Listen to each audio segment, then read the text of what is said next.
Oh, well, welcome to another edition of our streams. We got some pretty wacky stuff to discuss today.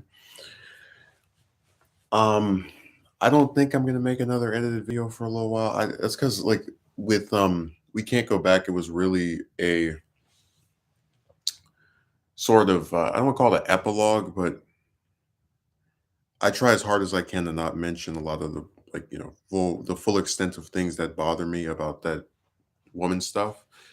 So I probably would have a hard time thinking of something that would justify doing a like a follow up. But I still might make something next year or in the preceding months. I just have to see what interests me.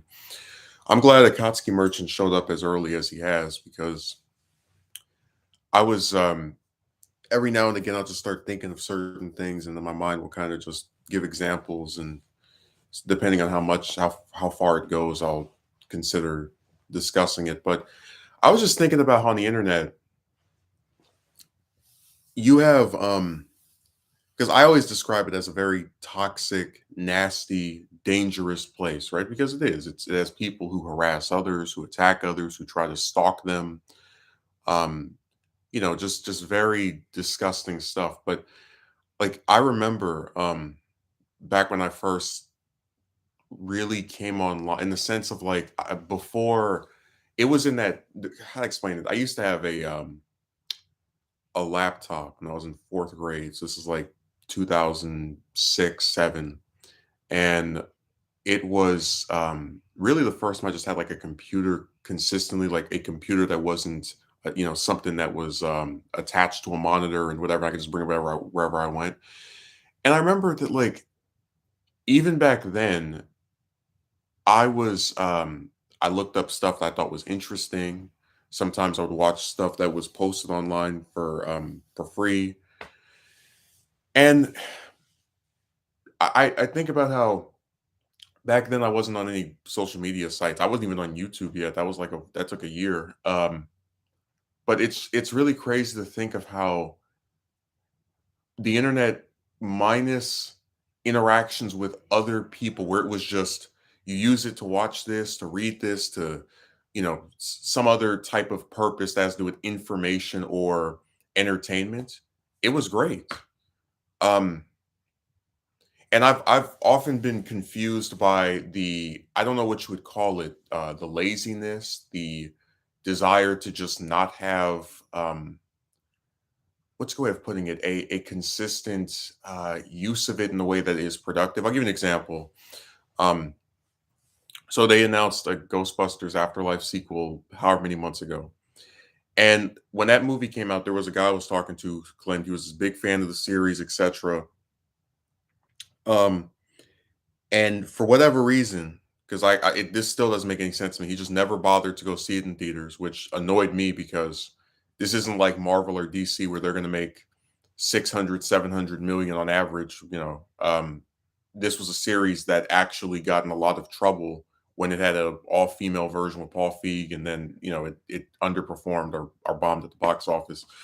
So pretty much any support that could be given, I thought was really necessary in the case of that series. But anyways, I send him I think it's the link to an article where they're talking about some actor coming back for the sequel or reprising their role, whatever, or someone's read a script, just some kind of update on the movie, right?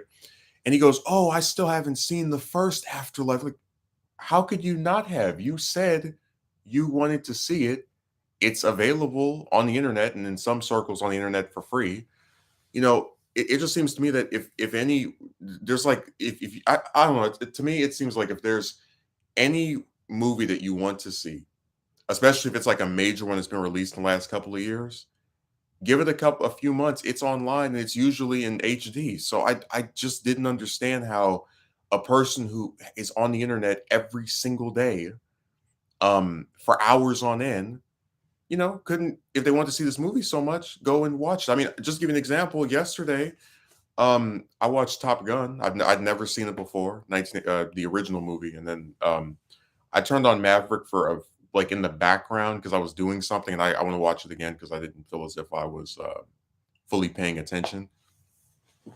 But it's like those two films are have been available online for however many months. In the case of the original Top Gun, probably years. And I wanted to see it. I've been hearing a lot of good things about it, so I went and looked it up.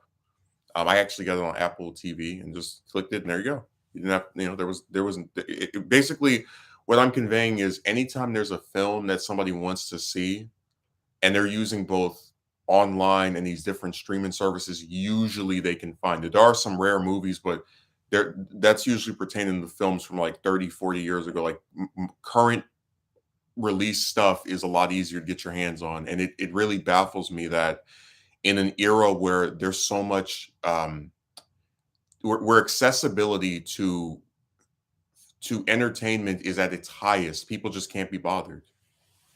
I had a conversation with Megumi. We were talking about comics, American comics, right? And I was telling him how I'm really envious of the fact that when you're looking at mangas and you want to start from the beginning, right? You got volume one, volume two, volume three, and those are like $10, whatever, $8, $12. But then when you look at American comics and you want to get those in print form, you better be willing to crack out the piggy bank. I mean, I've seen some of these omnibus, those are the Marvel books that have like 30, 40 issues in them of the classic runs, of different characters they have. I've seen some of those fetch for $200. And I'm like, I'm just saying this is me personally. I'm not going to spend more than maybe a high two-digit number on any book. On any one singular book. I'm not doing that. You can get mad, you can say that I'm whatever, but the only way you could get me to conceivably get a book that cost more than like 80 or 90 or would probably be if it's something that's been signed by the author, because then the value of it goes up since it's the person who wrote it signing it. But outside of that, I really you're not going to see me do that. Like I'm just not buying a book that is that much ever. Hell, with $200, I could eat for like a whole month. I'm not even joking when I say that. My food doesn't even cost that much. I can understand if it were older movies from the 80s or 90s or even older, but 2000 to 2010 movies are fairly easy to find. Well, I would argue that, like, listen, I have looked up certain movies that are not on streaming services that are from the 50s, 60s, 70s. So I get where there's certain stuff that's not available. But if you're talking about something that was theatrically released within the last couple of decades, you can get it on one of these streaming services. And it's like, even if you don't go on one of those, you can get them online for free. So what I'm conveying to you is it doesn't make sense to me. Like having someone who says they want to see a movie and then a whole year goes by and they still haven't seen it. They're just, and they have all of these tools to go and look this stuff up. They're full of crap. They really don't want to see it. They tell you that they do, but their actual actions are not reflective of that.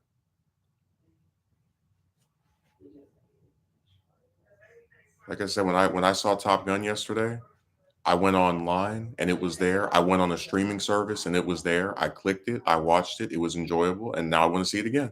But what I'm conveying to you is when someone actually wants to see something, they seek it out. They look for a place to watch it. And think about the 80s and the 70s and the 90s. You had people who were just as much in the movies back then as they are now, but they didn't have anywhere near the amounts of resources that we do. Um, they have the access but refuse to take advantage of streaming services that have massive libraries of almost any movie you want to watch. Yeah. And it doesn't make any sense to me that you have all of these different ways to watch something more than we have had at any point. Dude, people used to rent movies from the library or from Blockbuster. I remember that. I was a kid when Blockbuster shut down, but I remember, you can rent this movie for $10. You can rent this movie for $8. And sometimes people would actually buy movies and not even know if it was a sequel or anything. Cause you know how some movies don't have like the number sequel. They have the like um this movie subtitle that, I'm talking about, like how just to give you an example, and this wouldn't even be something you would confuse because of the era that it's in, but like let's say Aquaman came out back in like 95, right? And the second one's going to be called The Lost Kingdom. So it's not Aquaman. It is Aquaman 2, but it's got a subtitle. Um, you go to the store, you don't see Aquaman, but you see Aquaman the Lost Kingdom. Unless on the back of the box it says the follow up to whatever year's Aquaman, you're probably going to be confused. You might think this is the first movie because there are a lot of first movies that have subtitles, and you don't have the internet to tell you, oh no, this is the third out of the 15 of them. It's not easy to. It wasn't easy back then to know to have a place to start and to know entirely what you were doing. Now you do, and people just don't use it. It's really sad. Yes, my mom and I would go to Blockbuster and rent out 10 movies at a time and return them when we watched them all. Yeah. By the way, man, Apple, like iTunes store, they are the craziest people I've ever seen. Like, if you want to buy a movie, it's like $15. And if you want to rent it, it's like $4. And I said, well, hell, I don't really want to rent something that I'm just good that like I'm only gonna be able to watch one time for $4. That was actually a conversation. I think I mentioned that my best friend was like trying to say if a movie is good, it's memorable, like you'll need to rewatch. It's like what the and I was like, what the hell? Because there are people who if they like a movie, they go and see it in theater multiple times. But also it's like, I'm not gonna buy a movie for $15, whether it's on in the iTunes store or on Amazon, and then just never watch it again. Like, what the hell? Because you would think if something is of quality, you would want it and want to see it again, right? I mean, look at what's a good example? Look at The Last Airbender. That show's been off the air since 2008, since I was 10, and people still rewatch it all the time. And that was before Korra came out. So I don't know, like that's just a fundamental disagreement between me and him, that I really believe the best quality materials and things and entertainment that's actually of value is watched over and over again by various people. So that's just a but you understand my point, that it wouldn't make any sense for me to buy a movie that I'm never going to watch again. Like, doesn't that it doesn't add up. It's like that's one of the reasons why I didn't buy TASM 2. It's like I don't like the film, so why would I want to own it? So it can just sit in my digital library collecting dust. You know what I mean? Like it's I even gave him the example of how, imagine if people who played video games are like that. Oh, I just played one match of Marvel vs. Capcom 2. Time to return it to the store. Like, I don't know. I just think it's stupid. Imagine if people were like that with intercourse. Oh, I just had this amazing time with this woman behind the sheets. Time to never do it again. Hey, Akatsuki merchant, you get where that's weird, right? Like that where that doesn't make any sense. Where if something is good, why would you only want to do it one time? Hell, look at people with their favorite foods. Like, a lot of people will go and get the same food that they've had before because they liked it so much the first time. It's that's why I said people are that thing he said was just weird. So every other form of thing you can do over and over again, right? Except watch the same movie twice or same show twice. Man, people crazy as hell. Akatsuki merchant, you get where that's nuts. Where so you can eat the same food more than once. You can screw the same chick more than once. you can play the same video game more than once, but you can't watch the same movie more than once. And that's what, and it's like, I guess I wouldn't even have a problem with it if it weren't for the fact that he tried to give me his top three. I don't know why he picked three. It's a random number. Marvel movies, and he said it was First Class, TASM 2. I don't know how that's better than Infinity War or Civil War, but whatever. And then some other film, and I'm just like, well, hell, I can't even take you seriously because if we're going off of what you've told me, you've only seen these films once, and that was when they came out 7, 8, 9, 10 years ago. Like, I haven't seen First Class since it came out, for example, which is why you won't see me say it's one of my top three movies or top 10 or whatever, because I haven't seen it in years. But you get the idea, right? That like I can't take his picks seriously because if we're going off of his logic, he hasn't seen any of these since he was a kid or since they came out or whatever, which was years and years ago. So you know what I'm saying? That like I don't know. It's just it's such a bizarre. But I think I said before that like a lot of his takes on stuff don't make sense to me. Like the whole like purposely not knowing who actors are thing. Like I thought that was weird. And I said it to him, like, you know, because I said before, I don't, when people say things I don't think make any sense, um, you know, I have a right to be like, what the hell? Especially if it's in a conversation with me.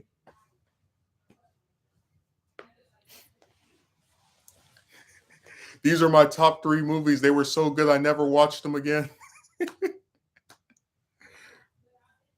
He asked me my top 10, my top three Marvel movies. Where I was like, I don't have a top three. Like, my mind doesn't even think that way about stuff. Like, I have favorites, and that's kind of it.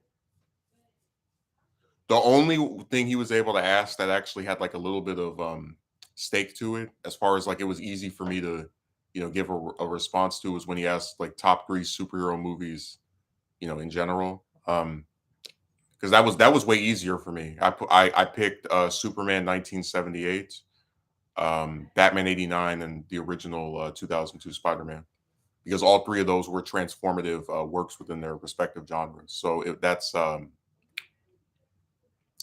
that was much easier just because of like the cultural impact of them.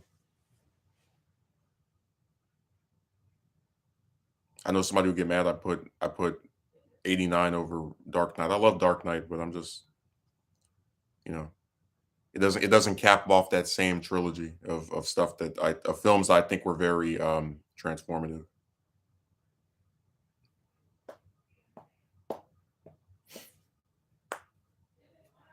Richard Donner, Tim Burton, and Sam Raimi. Even if someone doesn't really like Burton's take on Batman, he's like I'll fully admit he's one of the most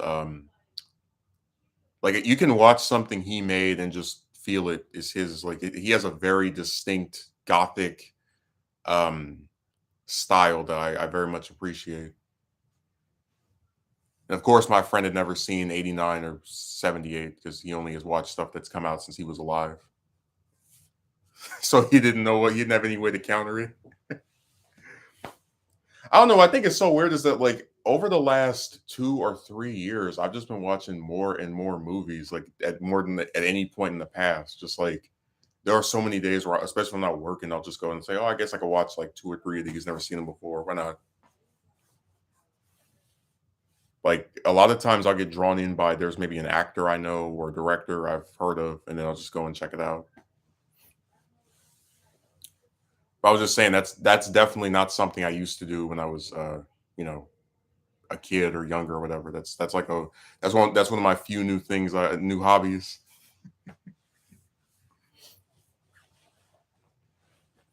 And I like doing that because sometimes I find stuff I really enjoy. Sometimes I find stuff that I'm not too much a fan of, but you know it's a nice experimental thing. And of course, I always rewatch stuff I like because if I enjoy it the first time, I enjoy it more than once. I'm the same way with a lot of YouTube videos. Like there are videos that have been on here for like 5 or 6 years, and I'll still go back to and be like, oh, I remember when this came out.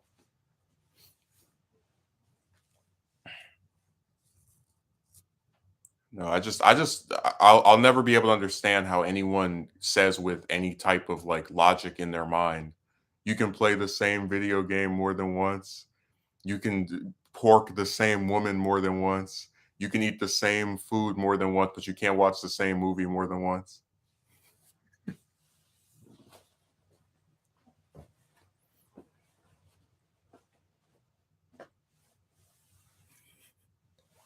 I'm still laughing at him picking TASM 2 as his as one of his top three. It's like, yes, the movie that killed an entire series. And he got Swain to be like, all right, for whatever Disney, you can do what you want. Yeah, that's one of the top three best Marvel films. Uh-huh. Oh, and he was mad that Iron Man got added to the National Film Registry,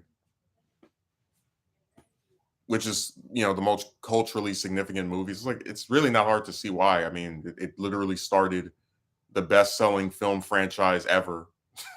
But you know what it is? He hasn't seen it. He either has never seen it, or he hasn't seen it since he was a kid when it came out. So that's why it's like whatever to him.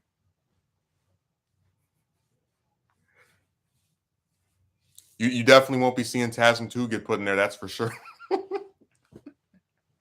They might get put. Hey, Iron Man got added to the National Film Registry.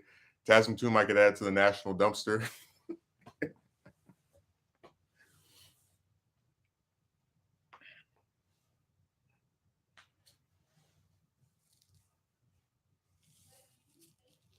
That was one idea I did consider doing a stream about the all these cinematic universes and all the ones that have just failed and tanked and blown up and exploded under our very eyes. But just kind of going back to what we were mainly discussing, because I want to use him as another example. This is a person who's online a lot, has had access to a computer for years. And again, it's like I don't understand how if you like these movies, right? Or there's some because he does this thing sometimes where he's like, I'll tell him, oh, I like this one movie. Oh, I'll check it out, and then of course he never actually goes and sees it. Um, so it's like, well, what's the point of me even talking to you? I hope you understand what I'm saying here. I'm not against having a discussion where people have different opinions, but if people are going to be purposefully ignorant of the topic we're discussing and not do research and in general just not really attempt to um, communicate a point of view that is backed by fact or some type of thing that they actually seem to wholeheartedly believe in, it just seems to me that like there's no point. Like I guess it would be the equivalent of somebody saying, name your top 5 books of the year, and I've only read 2 this year, and they've read like 30 of them. It's like, well, I mean, hell, how am I supposed to have a discussion where I'm completely outclassed by the other person? I've chosen to not engage with the material that I knew this discussion would be about. So I just think it's weird. I really do. But you get the idea, right? That like it doesn't make any sense to me to sit here and try to have a discussion with someone that doesn't know what they're talking about.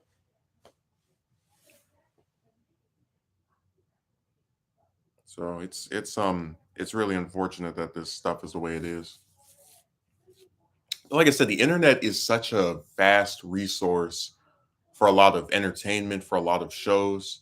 Um, and I just think it's so insane to me that like people will go, oh, I want to see this show. It's like, well, you can just click this link and there's episode one right there. I want to see this show. Episode one is right there. I want to see this show. I think I mentioned there was a crazy woman who I spoke to last year that was like this big fan of some actress, and then she hadn't seen the last like 4 movies that she was in because different characters died. And then she told me to send her a link to it, and I sent her the link, and then she didn't even watch it anyway. So it's like, well, what was the point of having me send you the link if you're not going to watch? Because that's like an extra slap in the face to me. Like, oh yeah, send me the link to something I'm not going to view. It's like, well, then why do you want the link to it? You get the contradiction. Like, what's the point of that?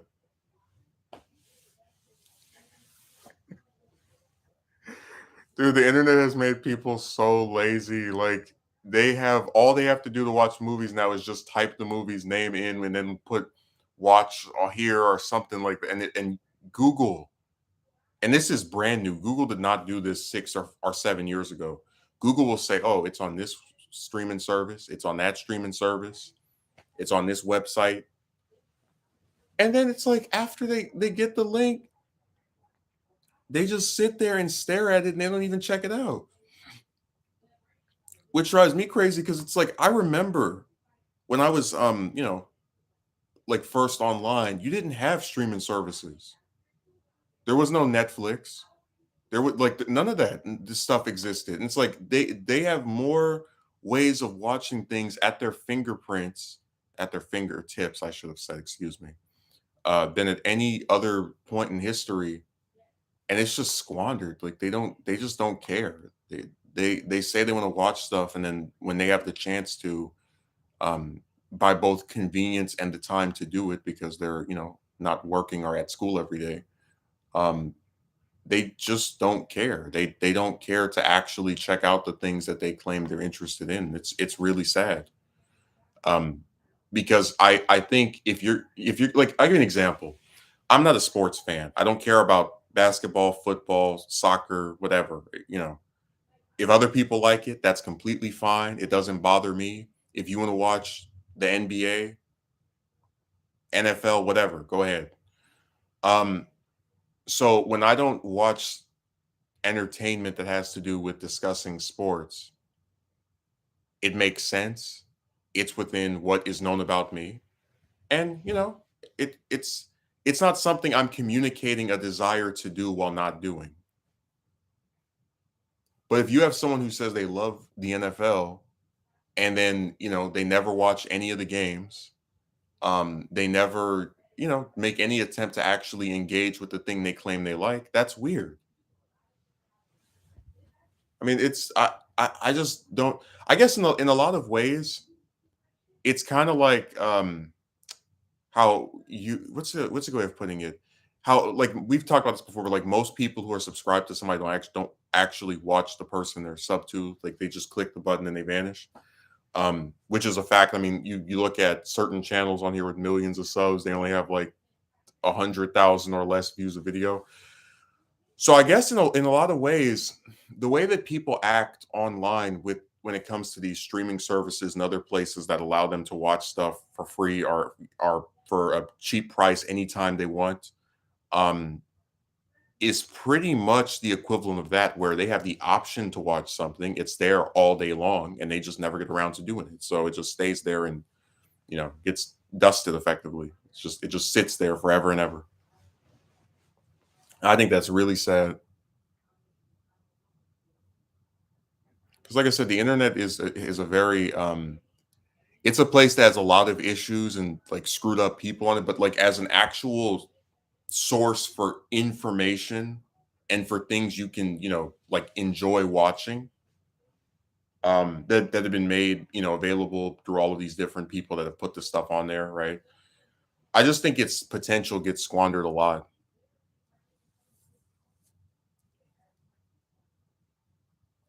I don't know, but I've always had this vision of online where, and again, this is just my interpretation of it, but I always thought if you could take the internet and completely do away with people who are, toxic, um, and just make it a place where you get your entertainment from. In some instances, maybe you derive some revenue from, maybe, that's an optional thing. Most people don't get paid on here, whatever. But pretty much if you turn it into a place where you get entertainment or you can get some kind of knowledge out of it, and then, obviously if you want to make an order on something, whatever. But if it's a place where there's always some kind of service or benefit to you, I think it's much better than a lot of people give it credit for.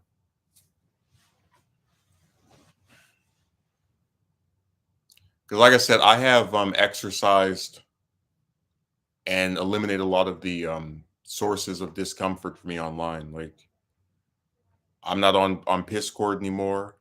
Um, I literally talk to like maybe two people on there, and usually, we have a pleasant dialogue, whatever.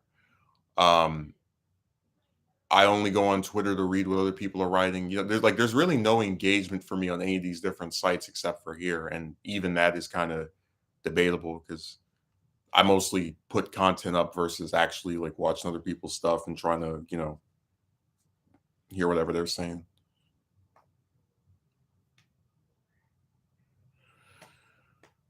But yeah, the whole thing is just really sad to me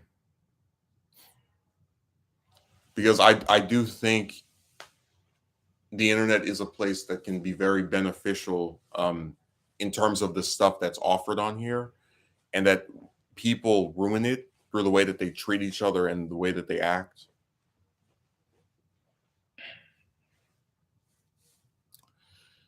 I guess you call it wasted potential.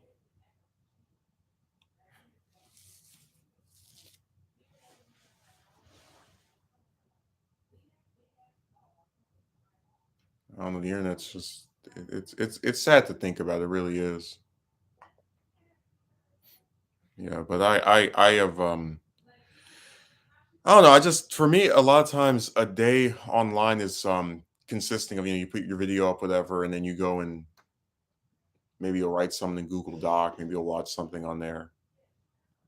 So I said there's a lot of purposes to the internet, but it's just not really a place that I would call.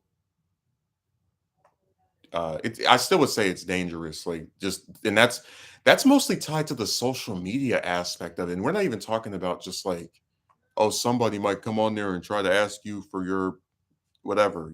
I'm talking about the idea of a person comes onto this thing, this service that's completely optional. You don't have to have a YouTube account. You don't have to have a Twitter account. You don't have to have a Facebook account. All of it's optional. And then when they go on there, they have people who are attacking them, who are nasty. And these are people that have never met them, people that they've never bothered with in any personal way. And they have more vitriol for this person than people in their actual life. And I just don't understand the logic of that.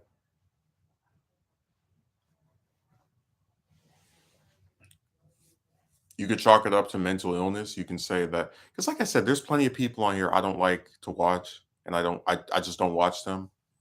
Um, so I know it's possible to just ignore channels that you don't like. For example, I'm really tired of all of these movie channels that every time a Marvel film comes out and it doesn't make $1 billion, it flopped, it failed, it didn't work. Dude, imagine believing that like a movie that makes 700, 800, 900 million bucks is a flop, like is a financial failure. We could talk about the quality of those things all damn day, but imagine believing that one of the highest grossing movies of the year making several hundreds of millions of dollars is a flop. Like is a financial failure for the company. Dude, I don't even. So I said when you go on their channel, it really does feel like you're in the twilight zone. They're like, this new Marvel movie came out and it was projected to make 900 million, but it only made 750 million. It's like, okay, they're off by 100 million. What's the big deal?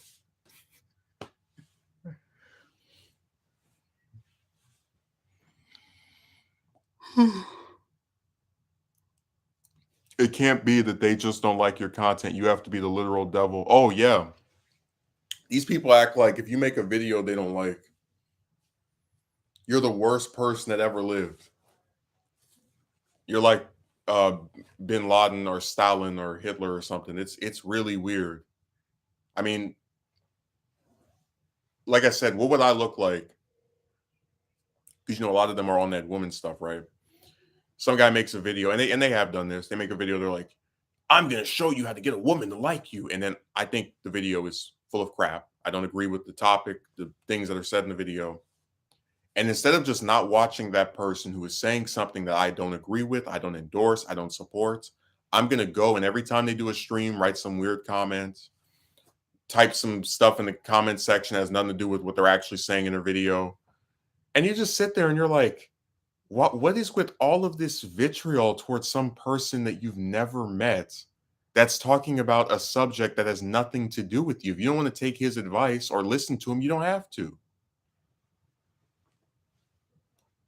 I wish in real life I could click. You know how on the computers has the three circles at the top, the red one, the yellow one and the green one, and sometimes they put the orange one in there too. But it's like I wish I could just click that red thing in real life and just be done with people. Like I wish they were as easy to get rid of out as these online ones are.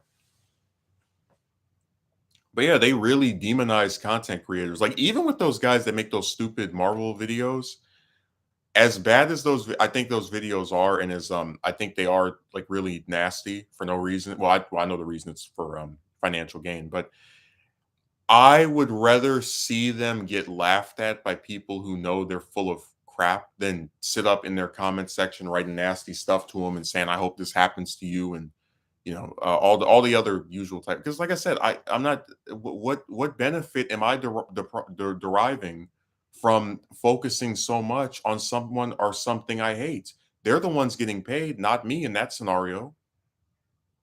When I go to their video and I leave a comment, I'm helping them in the algorithm.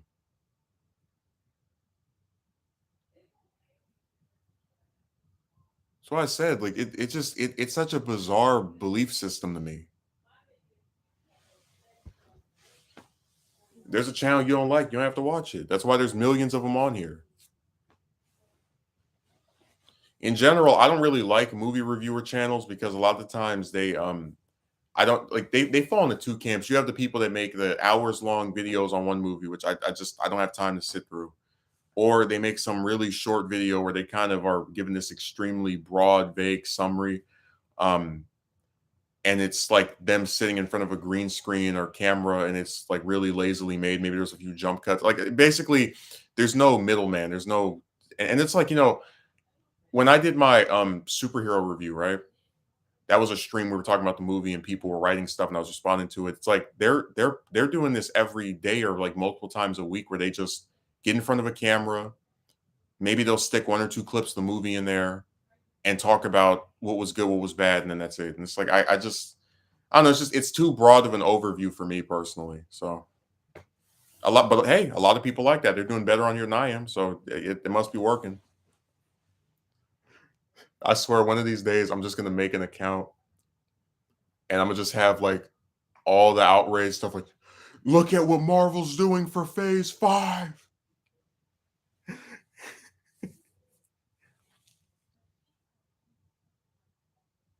God, no, it can't be that they just don't like your content. They have to tell you that they don't. They have to watch you forever and ever. Tell you, there was a story of a woman who dated another woman's boyfriend, and she hadn't spoken to this guy in like 5, 6, 7 years. And the guy was stalking her, and then the woman started stalking her, and they were like following her around and making fake accounts with pictures of her friend. It was weird, but it's like, you know, all that time and effort went to harassing somebody that this lady apparently never even met in person. She just happened to date the same crazy guy that she did, which already shows your taste in men is weird, but whatever.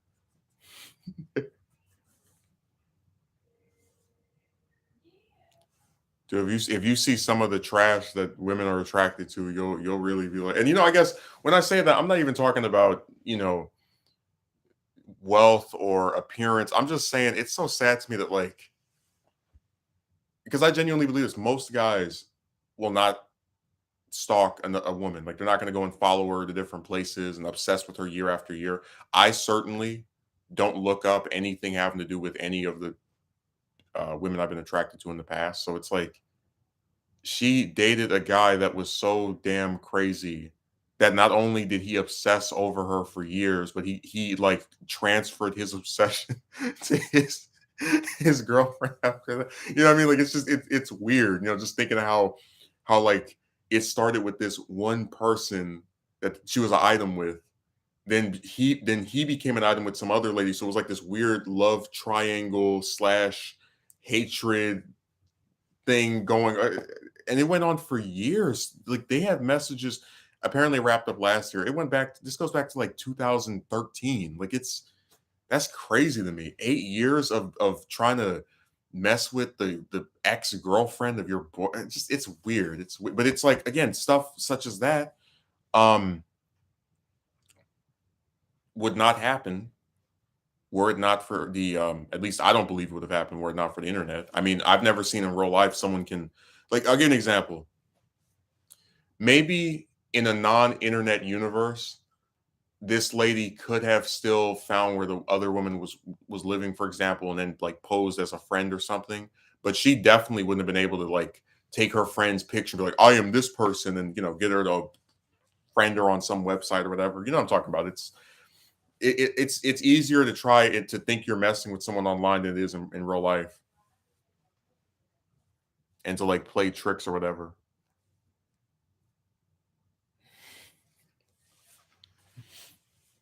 And again, a story like that, as a bridge as I made it, because I really want to get bogged down all the details.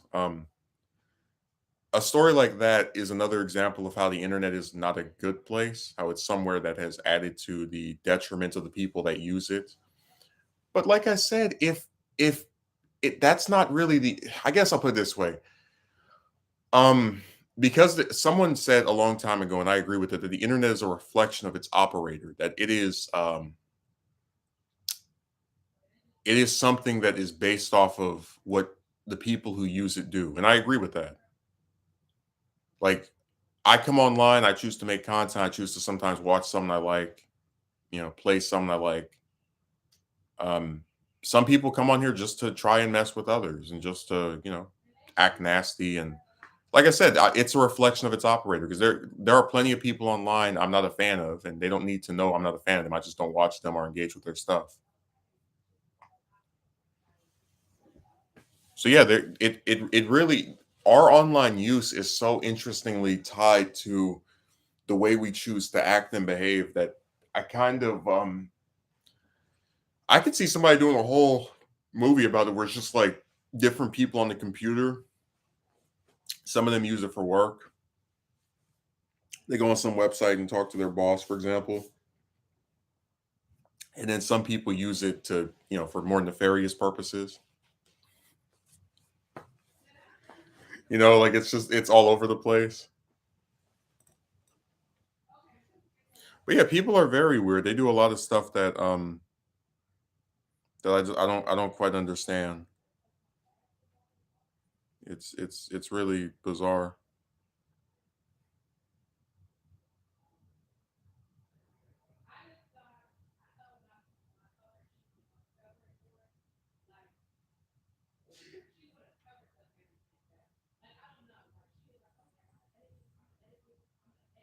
God.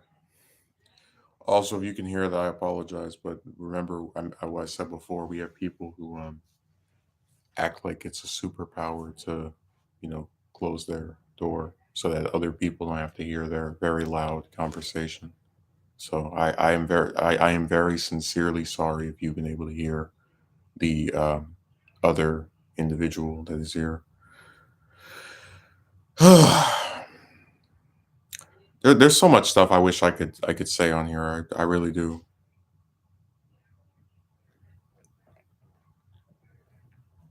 Because a lot of it has to do with promising someone something and then never delivering.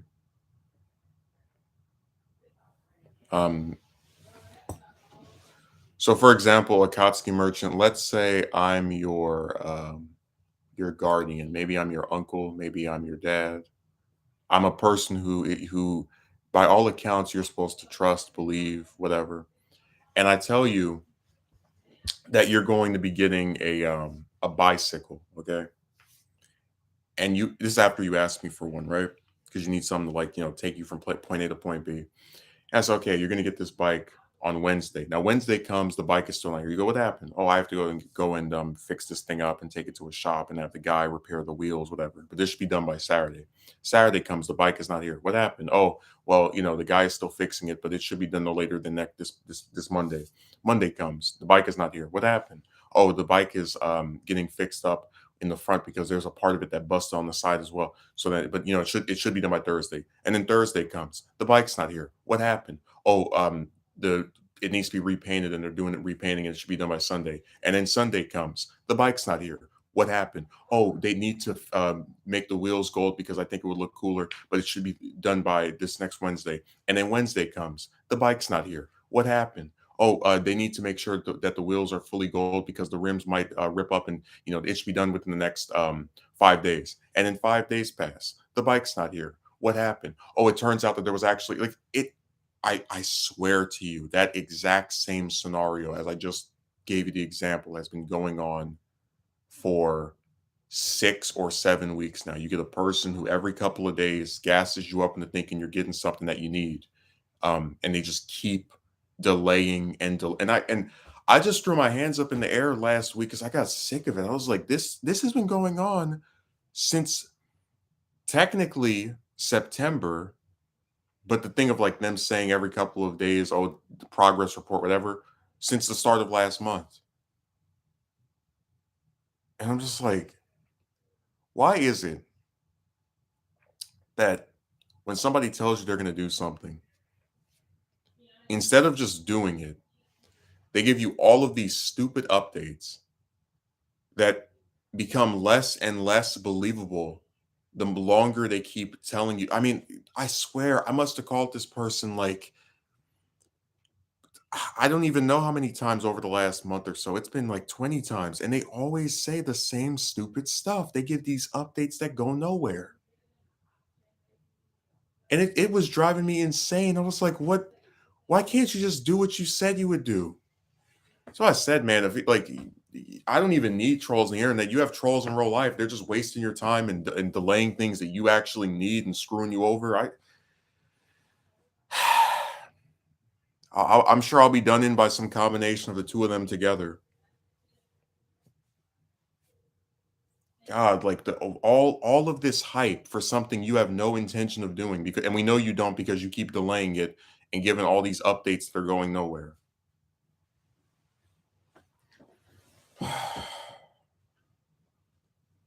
Swear you just can't win with this stuff.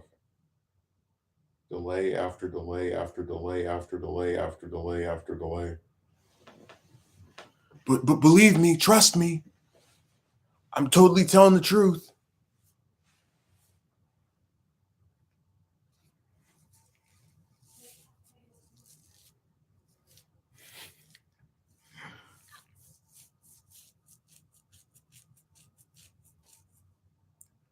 God. Oh, by the way,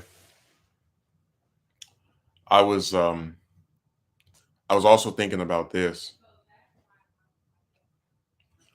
So I mentioned this earlier when we were discussing the thing with Megumi and like the preference to have like to actually hold a book in your hand, which is something I also share.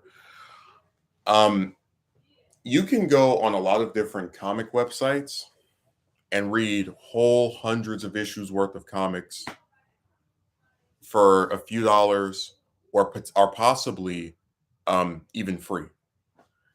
But if you're talking about wanting to have like own an actual series of those things, you better buckle up. I mean, these omnibuses, I'm not joking. I said this earlier. They cost sometimes $200 on the internet. People just price gouging you, and it's like you're not going to spend $200 because there's some extremely rare issue that this is the first printing of, or because we know that comics become more costly the longer they're around. But it's like they want all this damn money for reprints, which what that's effectively what it is, glorified reprints.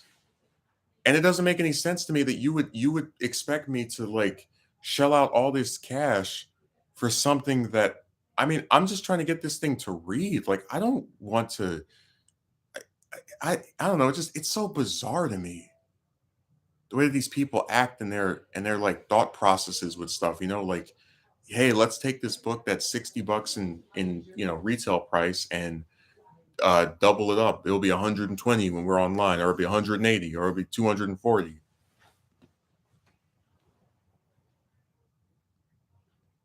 So that's why I say you just get price gouged. And personally, I'm really tired of it because, like I said, I'm someone that likes to read comics, and I really do dread to think what kind of position I'd be in the pre-internet era.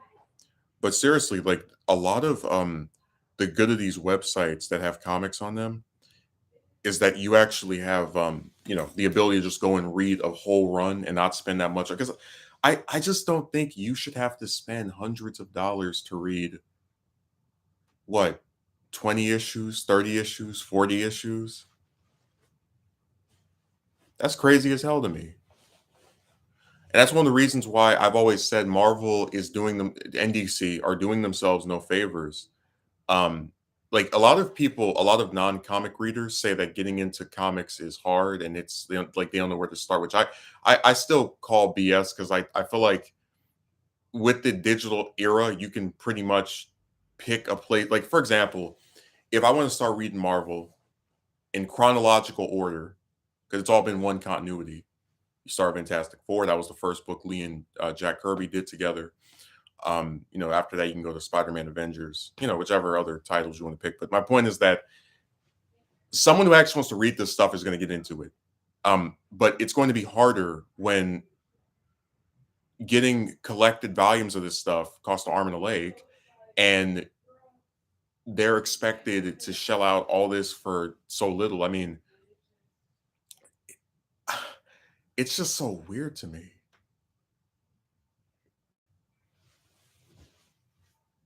You know,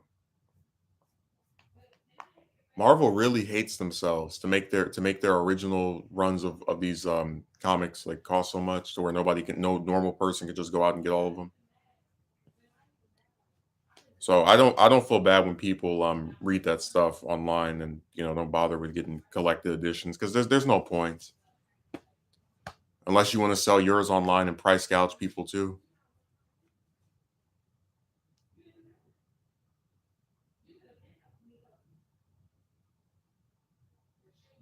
That's why I said it drives me crazy that they actually think this is like a logical thing. Like, yeah, let's make this book that used to, let's make how I explain it.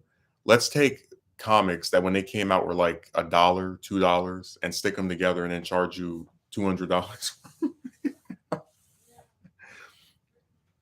That's what I thought was so funny about modern comics. They're like $4, $3. Then you get them in then in like 20 years, people want to buy it for like 30 bucks. It's weird.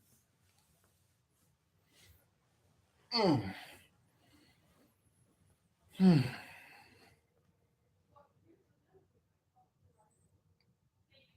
Dude, it's so hard to even be able to get these books and like actually read this stuff and not just go bankrupt.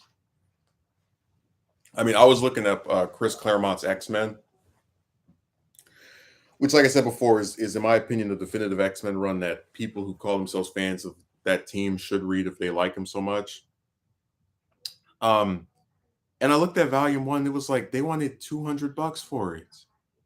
I was like, "You're crazy as hell! That I could get a whole damn 30 or 40 or 50 volumes of a manga for that price. So like that's ridiculous." It's like people get mad all they want, but I'm very serious when I say that there's a certain price that you shouldn't have to pay for things. And when you end up having to shell out so much for so little, I mean, I wouldn't even spend 200 probably for the entire Chris Claremont run. And that was long. That's over 100 issues. Because I just don't think it should cost that much to want to read a book. It doesn't make any sense to me. So yeah, I'm of the opinion no singular volume of anything should cost more than like 60, 70, $80. And even that's pushing it.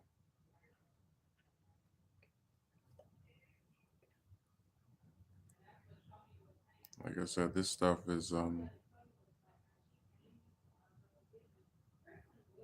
stuff just is too much.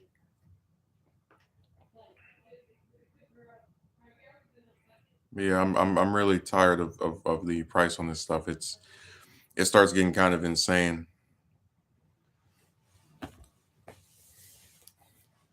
It can't be that they just don't like your content. It never can be that they want to turn into villains and harass somebody and try to mess with them.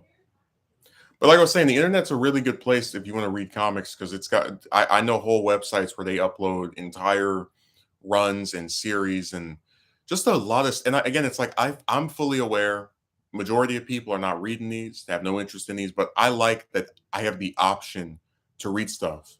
Like I've never even been into Daredevil. And it's like knowing I can go and read the original, Lee run on that book makes me want to do it. Or to, give them a try for once. No, I really do appreciate that that's there.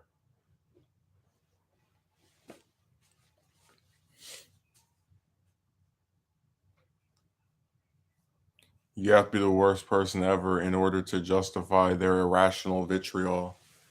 And dude, it's like I want you to think about this because you can look at them on just on this site like this. My instances alone as an example.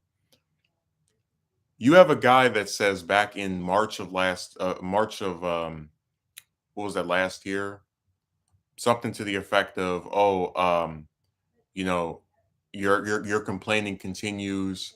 Uh, you can stay here with him and his self-loathing," and like they make it sound as if they've watched you for a while. They don't like your channel. They're not going to watch you ever again. And then what does this guy do? He comes to my next stream, makes it sound like his issues have been addressed.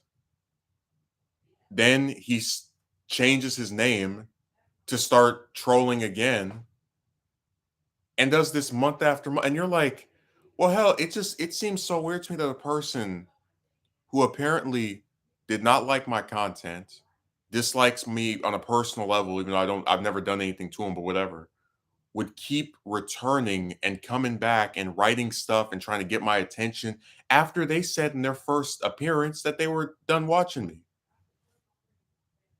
That just doesn't make sense to me. If you don't like someone and you're gonna write a comment where you're like, I don't need to watch him and his self-loathing.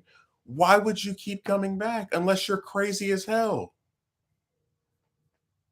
Like, how is that a rational thing that someone says and does the complete opposite of? How is that rational? What logic is there to it? Just believe in me. There are plenty of channels on here. They make a video I don't like. I stop watching them. Um,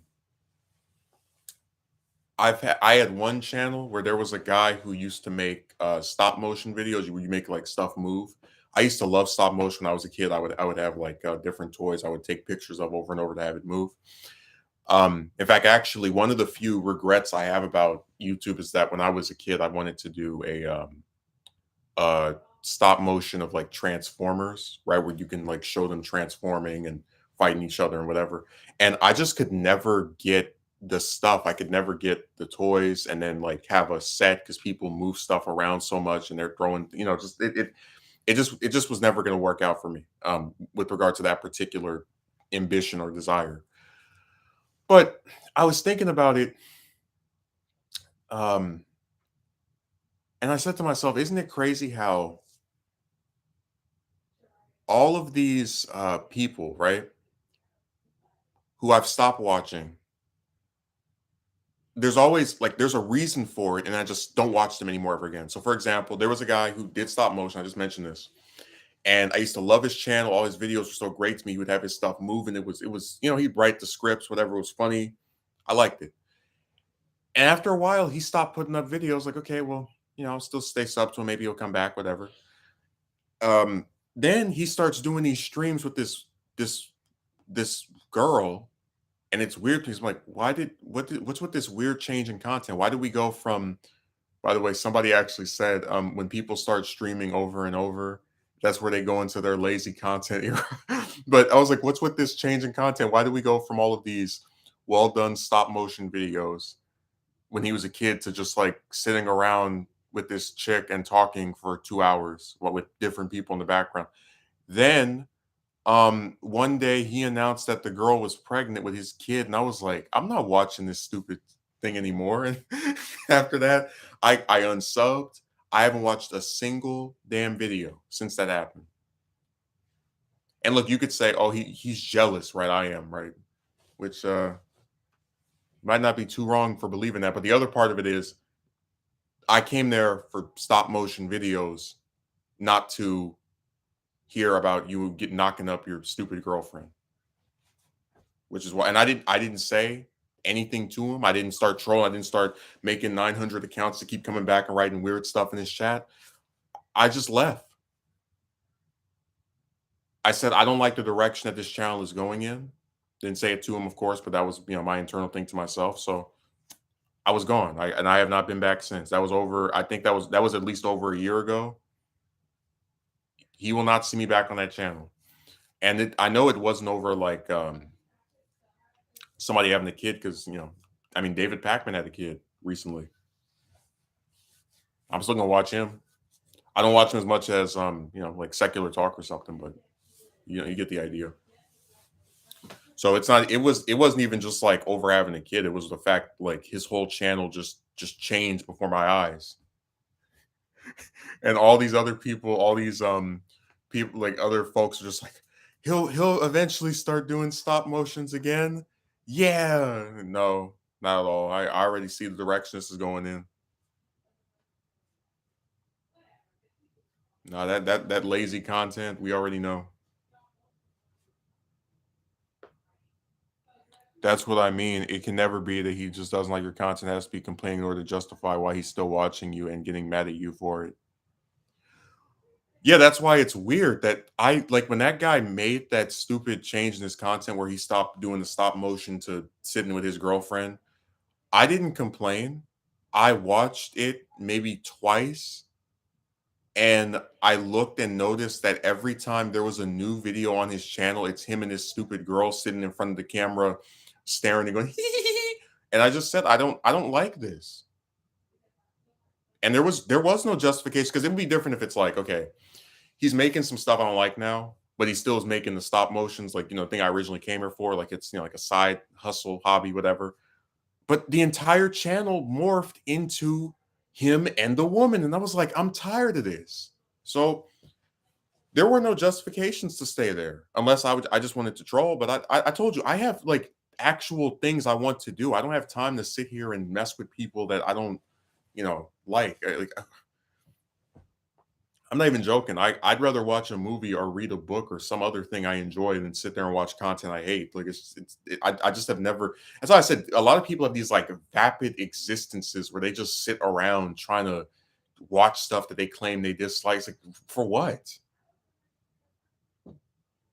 To people online, complaining means anything I don't like to hear. Yeah, because I know I would look like the crazy person if I came in his stream and I was like, "You need to get this woman off your channel and go back to your stop motions." I know that no, I would look nuts because it's like, who am I to tell him what to do with his channel? But again, I do reserve the right as a subscriber if I don't like what he's making to unsubscribe, which I did, and that was it. Like people have the right to make whatever kind of content they want on here as long as it doesn't violate the guidelines of the site. But you have the right to not watch that content if you don't like it.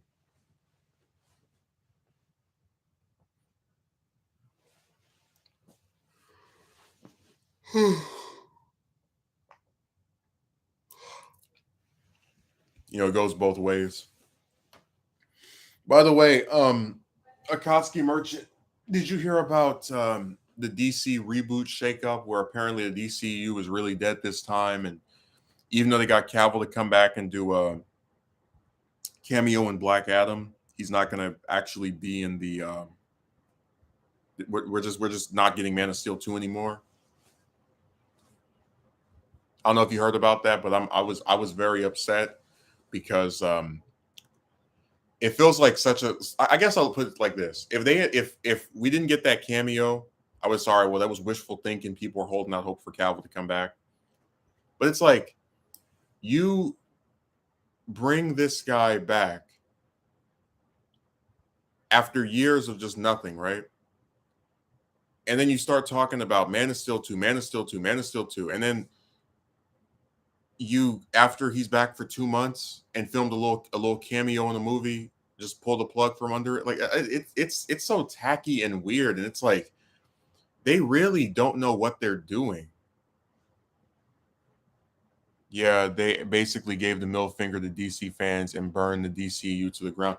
And it really pisses me off. They canceled Wonder Woman 3. They said that we're not getting Aquaman 3 at all. Aquaman 2 is going to be the last one. But it's like it's such a weird choice to because remember next year Aquaman 2 and Flash are coming out, right? It's so weird to me to say, "Oh yeah, this is all over." But then still have movies from this series that are coming out anyway. Like it's weird. And dude, they had a Batman Beyond movie that was gonna have Michael Keaton as Batman. He's supposed to come back in Flash. He's gonna be in Batgirl before they got canceled. But it was supposed to be his second reappearance as Batman in 30 years. Um, and it was gonna bring back Michelle Pfeiffer as Catwoman. When I heard that was canceled, I wanted to I wanted to spit on the screen. I was like, imagine the potential of like because none of these mainstream DC films have ever done older Batman outside of a little bit of the Affleck version. I'm talking about like Batman Returns Batman, like old man Batman who's like on edge or whatever. I just That could have been so cool, and they just threw it away.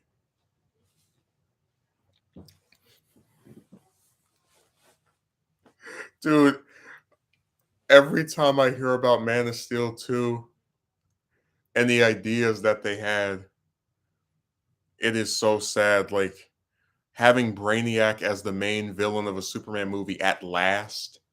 We've never had him in live action movies before, ever, and under anyone. Having Supergirl. I mean, what a waste. And then they were apparently the Kryptonians that survived Man of Steel, because remember Feor and the rest of them are all trapped inside that whatever that thing was, Phantom Zone.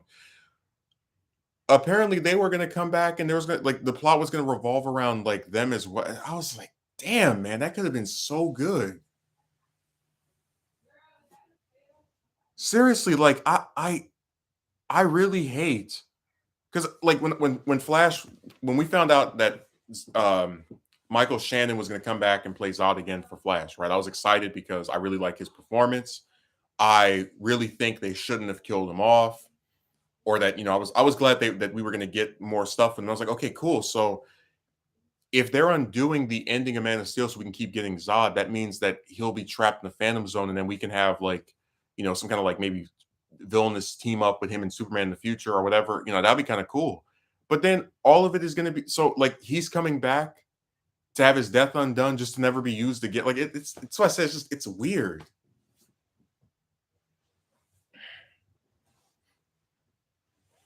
So I said the whole thing just doesn't make any sense to me. Like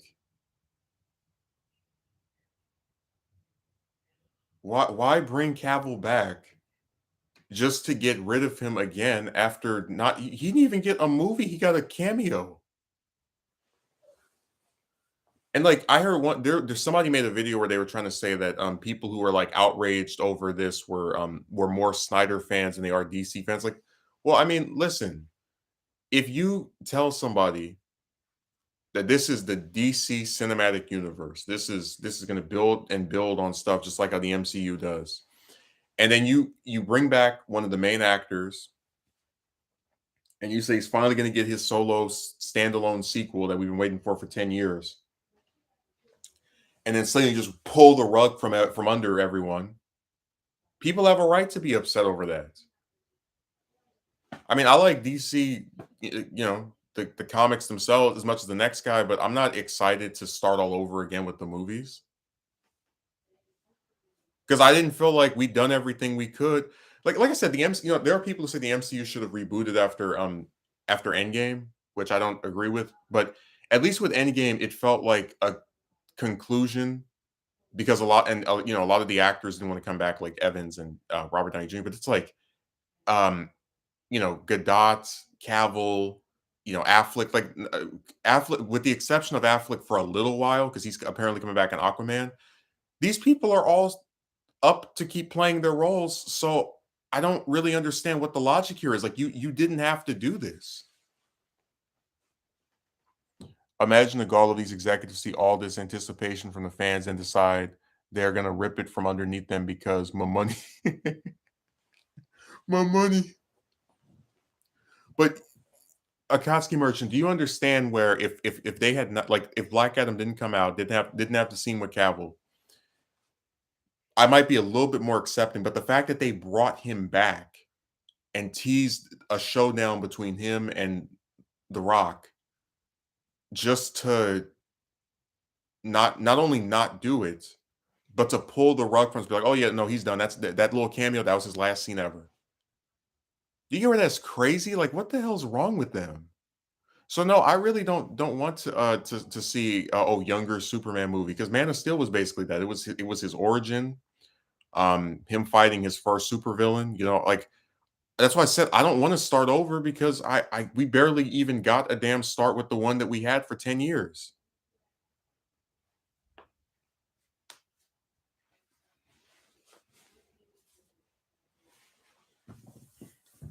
Dude, Man of Steel 2 could have been so good. Like, God, all the ideas I'm hearing about it and just like visualizing it in my head, it's becoming more and more depressing that we kept holding out hope for this film that apparently will that it was just cursed or something. I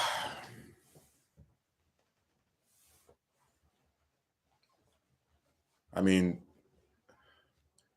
I just don't understand. I really don't get the logic of doing this. And again, it's like you look at the Flash. They're gonna have Zod's death apparently be retconned, so he can be trapped in the Phantom Zone. But it's like, why undo his demise if you're never going to you know what's funny?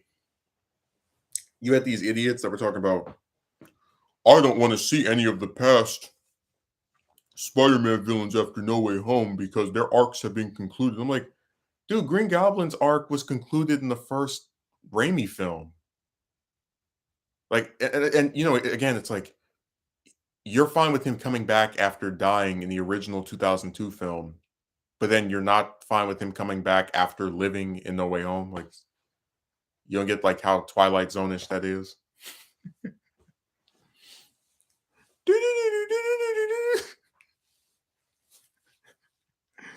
It's just weird to me.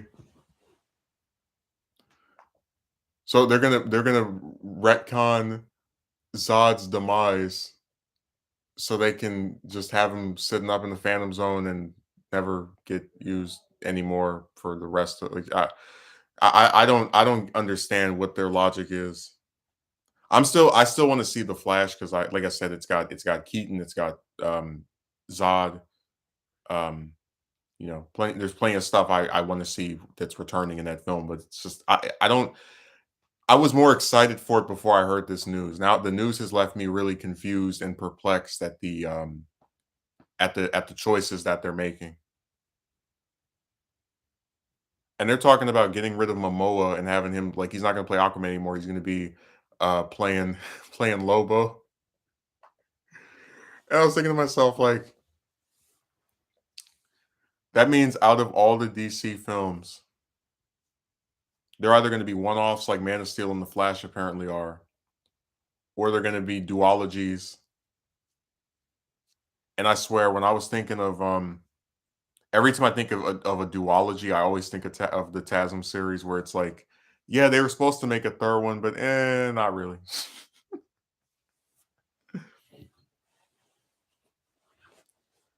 It's just so weird to me. Like they announced all this stuff because remember, Batgirl was supposed to come out. I think what at this point, and it got canceled. And they filmed like the whole movie, and test audiences didn't like it. So they were just like, all right, let's just pull the plug.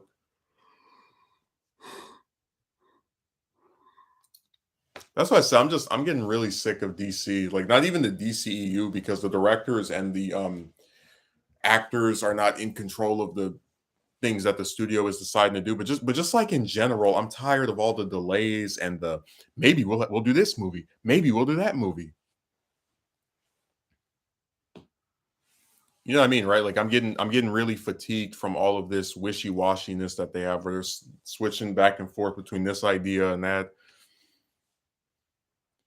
And I was just saying, like, a lot of the stuff we want, first of all, you have no idea um what how successful it's going to be because you're not even letting, you know, the directors have a chance to make the stuff they want to make. That's why you keep canceling everything.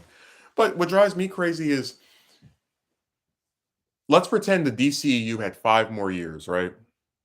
Let's keep it going until 2000, I don't know, 27 or 28, right? Let's just hypothetical. And you do Man of Steel 2, you do Man of Steel 3, because it's gotta be at least a trilogy. Three is the magic number with everybody these days. But you do 2 and 3 basically back to back. You do the Justice League Part 2 film or Justice League 2, and then you do Justice League 3. That's like what, 4 movies that can come out like simultaneously with each other? And then I really believe if you do those, Snyder fans would be a lot more open to starting over.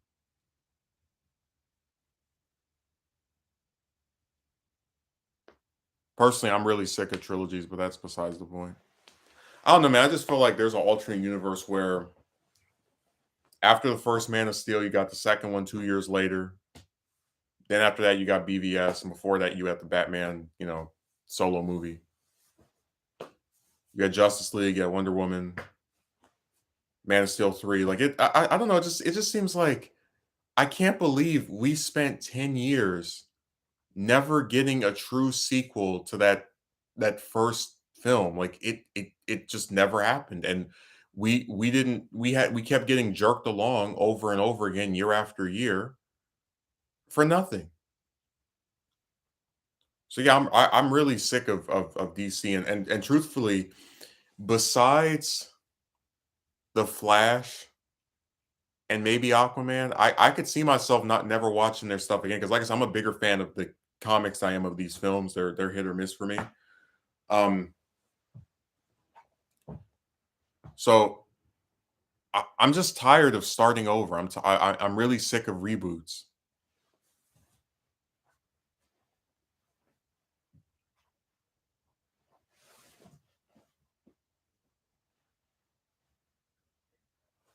All these damn restarts. Let's do this again.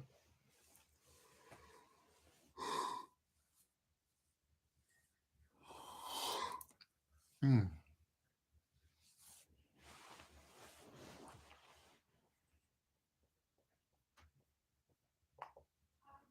They always want to start all over. Let's tell the same story for the third time.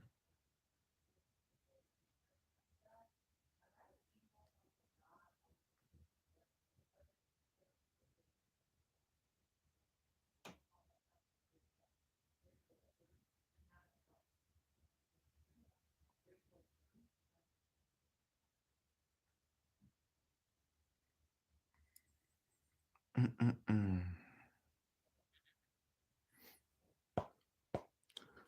Dude, DC is just it's run by some real idiots. They just can't decide what they want to do at all.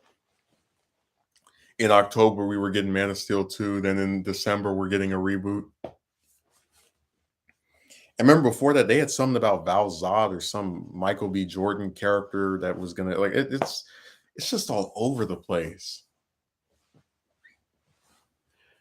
And I swear, if they had just let Cavill get an actual solo Superman trilogy, and it possibly even longer than that if he wanted to, um, I really don't think people would be as upset by this news. But it's like he was just getting started, and it's like so you get one solo movie, then you get this weird team up movie, then you get a very long team up movie. Like what is that? It'd be funny. Imagine if instead, like when the MCU was starting, instead of Iron Man 2, you get well, people complain about that being, uh, trailer for Avengers, but you get the first Iron Man, then you get Iron Man versus Captain America, Heroes of Justice or whatever, and then you get Avengers. Like you'd be like, what the, what is this?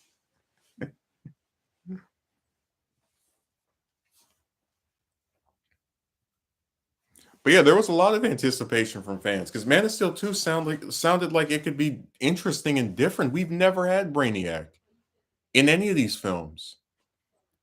So like I kept imagining him coming to Earth, him trying to get the Kryptonians looking like he's trying to be their ally and mend fences when in reality he's trying to destroy all of them to shatter both the last pieces of Krypton and to destroy Earth. I mean, like that could have been amazing.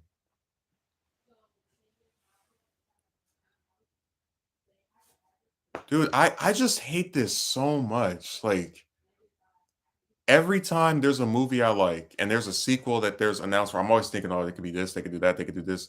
And then you wait years and years and years. And maybe sometimes the sequel doesn't live up to what you expected, but at least you got it, right? We're getting nothing. Like just completely just zilch.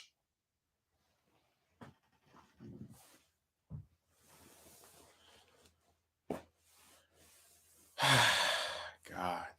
If you're upset by this news and you're threatening to not watch any more DC movies, you must be a bigger fan of Snyder than you are of DC. It's like, man, I'm a fan of actually letting people do what they want to do and not canceling everything prematurely.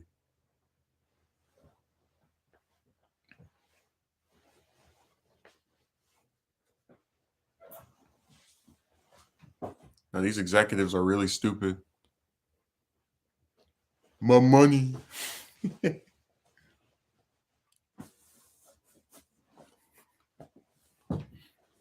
My money.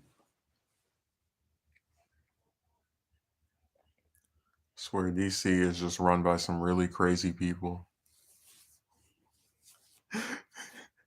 Dude, don't be surprised if in like February they're like, okay, no, Cavill's back, Cavill's back. I don't think they will because you don't make an announcement like this, and then change back to what people want. But you get the idea. So I don't blame anybody for being mad.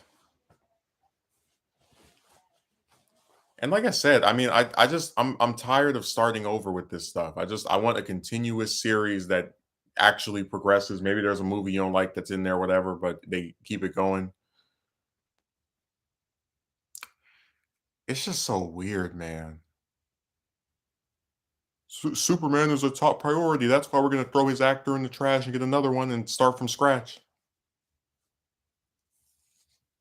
Yay! We're gonna see young Superman because we definitely didn't see that on Smallville. I mean, come on.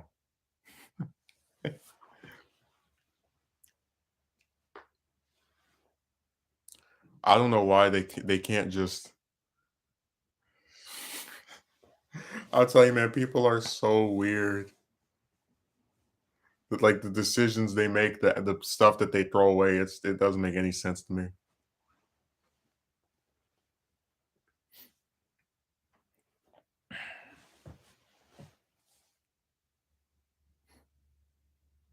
No, I'm definitely imagining the goal. I don't have to imagine. I'm watching it in real time. I'm like, wow, they really did this. They really got rid of a pretty well liked actor. I mean, I don't really like people prefer Christopher Reeve in a lot of cases to Cavill, but as far as like actual disdain toward the man, like I think it's pretty much agreed that he looks like Superman. He's tall, got the blue eyes, the hair curl, the voice. Um, it's such a shame, man, that like I mean, if you had told me when Man of Steel first came out that we would be here 10 years later and still or 9 years and still not have a sequel, and then like they'd be talking about getting rid of him and starting all over again. I would have never believed you. I was like, all right, well, they did Superman Returns and nobody remembers that movie. So they're trying again. It looks like they actually are onto something here, and then nope.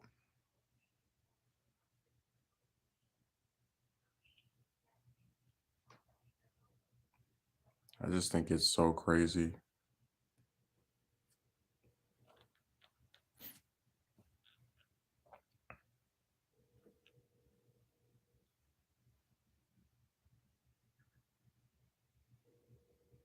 No, they always want to restart. Oh man. And I was thinking with Flashpoint, they were gonna do like a soft reboot, like get rid of some of the more controversial stuff, but to just throw the whole thing out and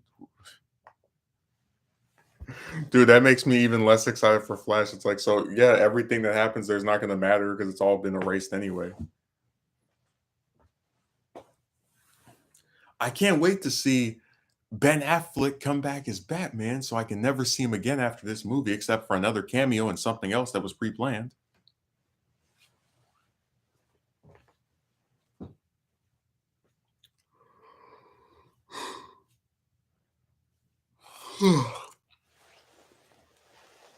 Oh man.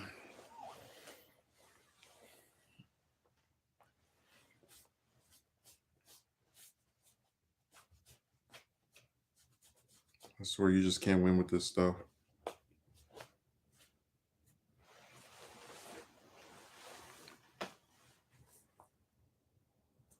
No, these executives are some really crazy people.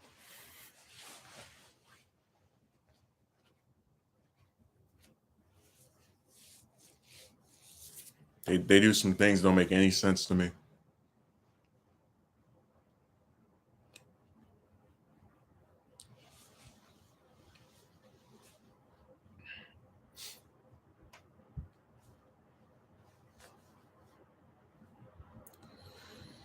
It's so funny how it seems like every day I hear news about movies because I follow that one account on Twitter discussing film.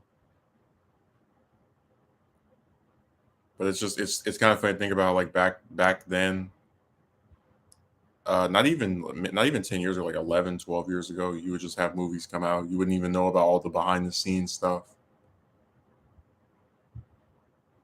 Of course, they would have press releases and they would put out news, but generally, what I'm getting conveying here is that a lot of times they would, what's the way of putting it? You usually wouldn't see it. Like you would hear about it, and it would be this thing that was kind of going on, but you wouldn't really hear updates about it or oh, this release date's been moved to this time, whatever.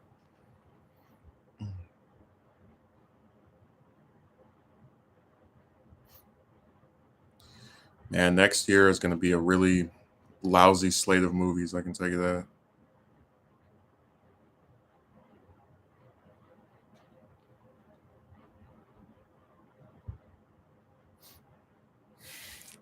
My money.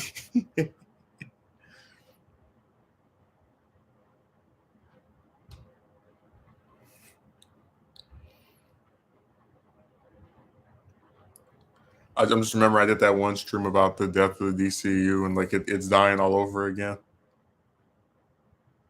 except for real this time.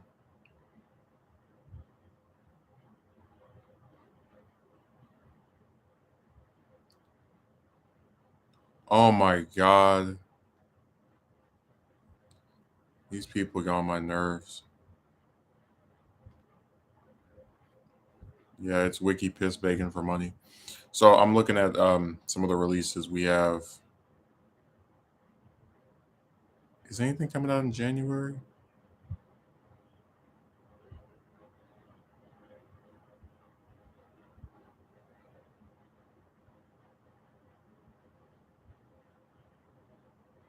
Oh, Ant Man is well February.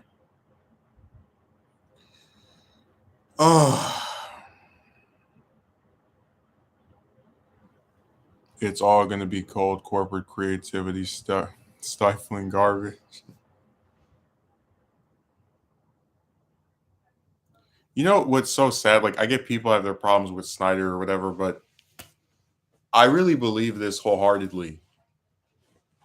He had a vision.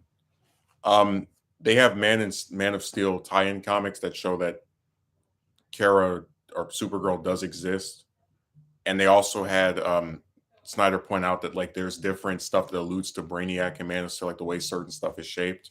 So this is someone who clearly had a desire from when he did his first movie, like, hey, if I get a second one, I want to use this villain, I want to have him fight this person. Um, he purposely didn't want to use Lex Luthor for what is literally the fourth time. Luthor was in the first and second Christopher Reeve films, the fourth one, and Returns. So what I'm getting at here is that whether you like his vision or not, and there's stuff I don't agree with. I don't like that they kill Superman off after two movies, but what I'm conveying is he was someone who had a vision, and I think it's really weird to have him come back and put out the director's cut of his film that Whedon stitched up, get generally good reviews and it was agreed that the film was better, right, than Justice League. And then after he comes back and makes his version of the movie, you don't not only do you not do a sequel to it, but you also get rid of everybody that he cast almost 10 years ago. It's weird. So I said, what was the point of all this? Like, why even have the Snyder cut come out if you're gonna just kill the Snyderverse 1 year later? So yeah, I think Gunn is being really stupid. And like I said, we're gonna go and watch The Flash and have all these retcons be done so that what we can never see what they actually entail.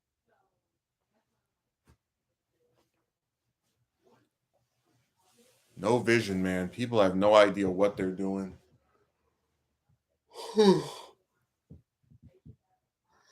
Really confused. Mm, mm.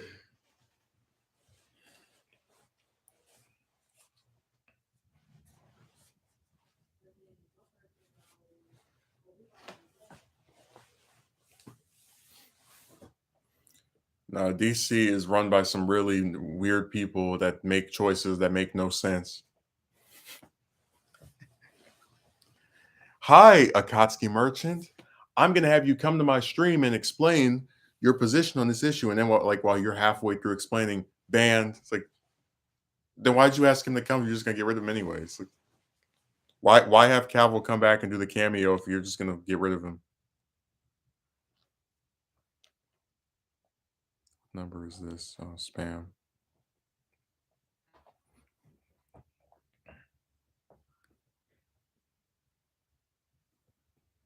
Yeah, I don't think I'm excited for anything that's coming out next year. Except for you got Guardians 3, um, Across the Spider-Verse, and then maybe like, yeah, Flash, and that's pretty much it.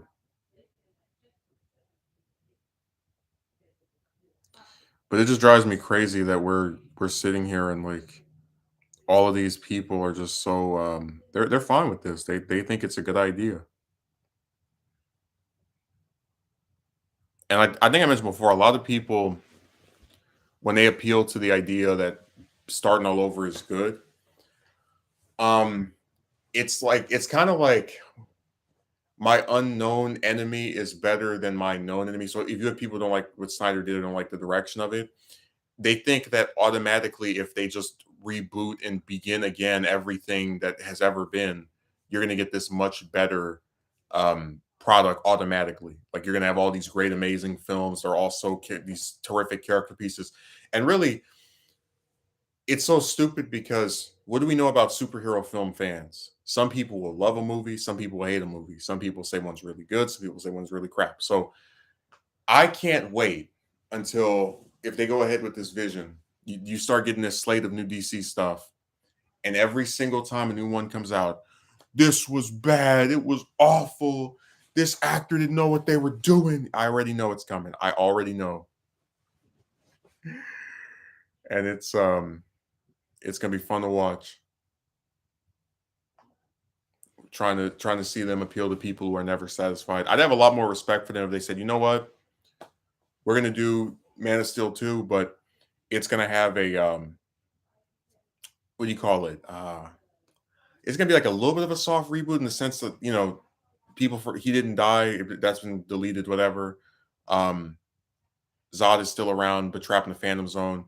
Like if they did that and they try to also make it more uplifting and hey, he's got more experience fighting villains, so now he knows to protect people better. I really think that would have been interesting to watch, and like they'd have my respect because they know that there are people who didn't like their take, and they're not necessarily trying to coddle to them, but they are saying, "Hey, we accept the fact that we gave you something that was kind of different from what you usually expected, but you're getting to see more of the traditional version of this character, like again an actual character arc." But we didn't get that. We had Cavill's, the Soul solo movie, then a second film or follow-up movie where he gets killed off, and then a third one that's about even more characters where he shows up and so weird, man.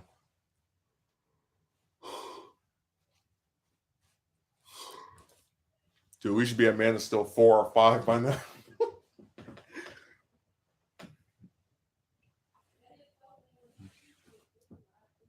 I'm not even joking. DC could be so cool if they actually had like a Superman and Batman series running concurrently, and then like all the villains are teaming up and stuff. And you get like a world's finest movie.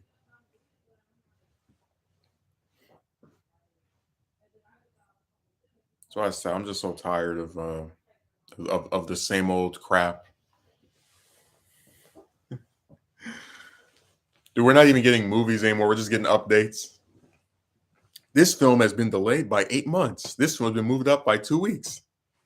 This actor has been confirmed to reprise the role in this. This actor has been confirmed to be gotten rid of. Like, oh my god, it never stops with these people. They don't know what they're doing. All they do is flip and switch. So we I guess we just have to accept the fact that DC is run by some really dumb people who not only don't have visions themselves, but they automatically think if they start over, they're going to get this amazing, terrific series. Um, and they just don't have any kind of I don't know what you call it, intellectual creativity, or desire to see something taken to its fruition. But I'm not really feeling this move. And like I said, it's not even about like you like the Snyderverse more than you like DC. I don't want to start over. Like I said, there's plenty of ways to support DC without watching these stupid films. And when you as a customer are dissatisfied with a product, you have a right to walk away from it. I mean, I would be just as annoyed if they did the first Iron Man. And then they're like, all right, well, you like Robert Downey Jr.? Well, say hello to Tom Cruise, who actually was someone that they considered having play Iron Man before they got him. So, what I mean? Like, if I didn't get to spend enough time with this actor as the character, and they're you know someone I want to see more of, yeah, I'm going to be really irritated.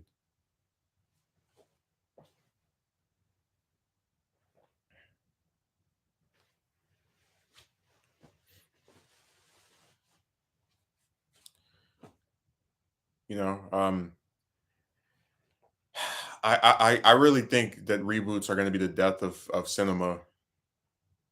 And a lot of that's because I feel like in most instances it's not necessary. Because a lot of times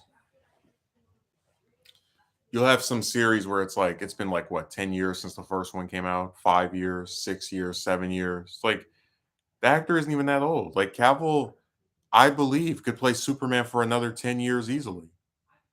And I just hate the fact that like they just wasted so much time for no damn reason. But on top of that, you have a lot of just this weird like desire to just throw the baby out with the bathwater, and I really can't get behind that. I think when somebody recognizes the errors in their works or in their decision making, they should be able to say, all right, we know we have this good actor here. We're gonna get some other director, maybe we'll get another, but we're gonna at least try to stitch together what we have to make something decent.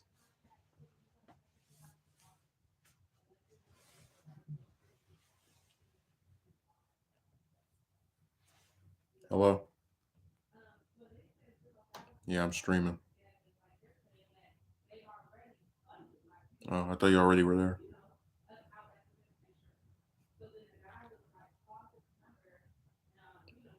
Yeah. I'll call you. What? Well, I'll be done in like a few minutes. But so will you be there by then? All right. Well, I'll call you back. Okay. Bye. Mm. Oh,